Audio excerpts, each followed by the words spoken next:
Domestic abuse, a physical and psychological malice that has silently manifested its way within the Singaporean community. Domestic violence can happen to anyone, all races, all religions, all income and education levels, and any gender. And this can occur both inside and outside of marriage and at different severities, from verbal to physical abuse. However, what is most disconcerting about domestic abuse is that oftentimes it goes unreported. Victims seldom leave the relationship, let alone report their partners out of fear of what the abuser might do. According to government statistics, more than 70% of all abuse incidents are not reported to the police. Our group firmly believes that more assistance needs to be rendered out to victims of domestic abuse, as this is integral in creating a safe and stable society. The following social documentary aims to highlight the impact of domestic abuse, give the opinion of the public on the issue through interviews, as well as propose some feasible solutions. Even though we were aware of the impacts that domestic violence has on its victims, we were unable to properly ascertain the degree to which Singaporeans were aware of the abuse in Singapore. So we decided to head down to Junction 8 shopping mall in Bishan to interview the public to gauge their awareness of this issue. Domestic abuse in Singapore? I never experienced before, so I'm not very sure. I think it's like one in 10 the most. 我相信会有一些。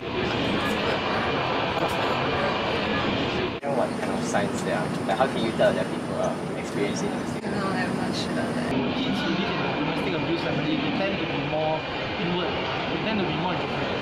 所以我们的心理没有办法提升，所以因为是外环境。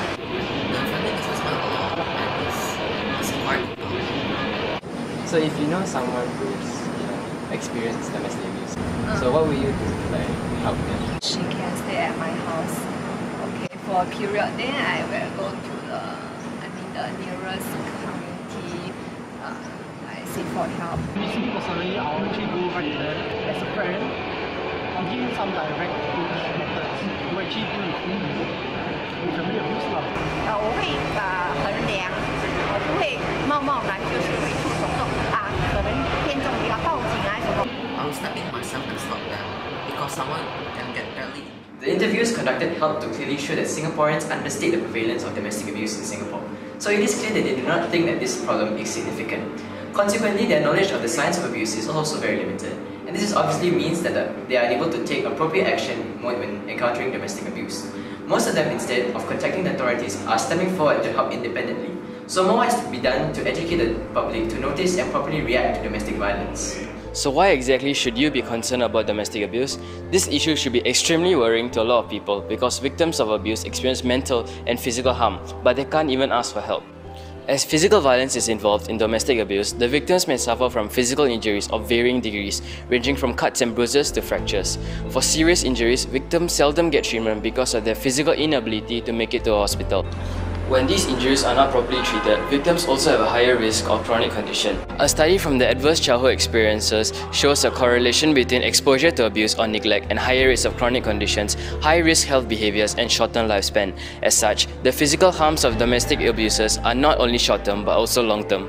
Abusers can psychologically impact their victims by yelling, intimidating, or belittling. When this happens on a regular basis, as it does in domestic violence cases, victims tend to experience low self-esteem and constant stress and anxiety. And usually, victims are unable to leave this situation out of fear of further abuse, or because they lack the financial resources to support themselves if they left the abuser. So, victims of domestic abuse are unable to ask for help while being stuck in an abusive relationship. Consequently, they tend to fall into clinical depression or even experience PTSD. So what exactly can be done about domestic abuse in Singapore? Well, you, the public, plays a vital role in addressing the issue. The reason why domestic abuse has permeated many households in Singapore is because there is no one to stop abusers. So you can help tackle this issue by being vigilant members of society. If you hear constant shouting and screaming from your neighbors, or if you see physical abuse, you have to alert the police because it will most likely likely be a case of domestic abuse. Doing so will help victims who are unable to seek help themselves. Something else you can do to help tackle the issue of domestic violence in Singapore is by talking about it on social platforms. A reason why domestic violence is overlooked in Singapore is because of the lack of awareness of this issue.